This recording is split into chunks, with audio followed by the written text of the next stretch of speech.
tier of blame for women who get themselves into these situations. I mean, first of all, it's easy to get into one of these situations just kind of one after another. It's easy to get into these situations. Once you're already in them, it's actually kind of hard not to go on to the next one that's the same. You know, because you're so depleted, you're so lonely, you're so isolated. You know, you've been through so much already, and so you're just kind of vulnerable to the next person who looks like they, who looks like they might be thinking about not treating you as badly as the last person did, and then it turns out they treat you just the same. And then what's the rationale? You knew what you were getting into. You knew I was a bad guy.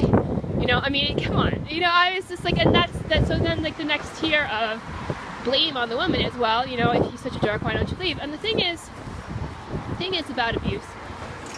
It's, I mean, you've heard this phrase before, but it's not getting said that much anymore, is it? You're not hearing it.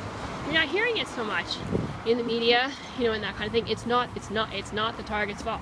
It is not the target's fault. There's nothing that I do that causes people to be abusive like this towards me. There's just nothing that I do. I know someone who stays in that situation has the right to stay.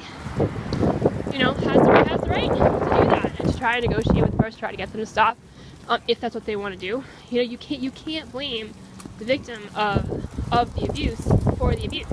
It's never the victim's fault. It's always the responsibility of the person who's the abuser. And you know what the person who's in the abused position decides to do has no bearing on whether or not the abuser continues to be abusive. It's the abuser that's going to change or not. You know, and to blame the victim of it does not make it better. You can stay in an abusive relationship for the rest of your life if you want to.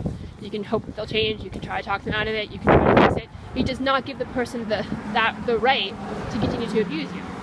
It just doesn't.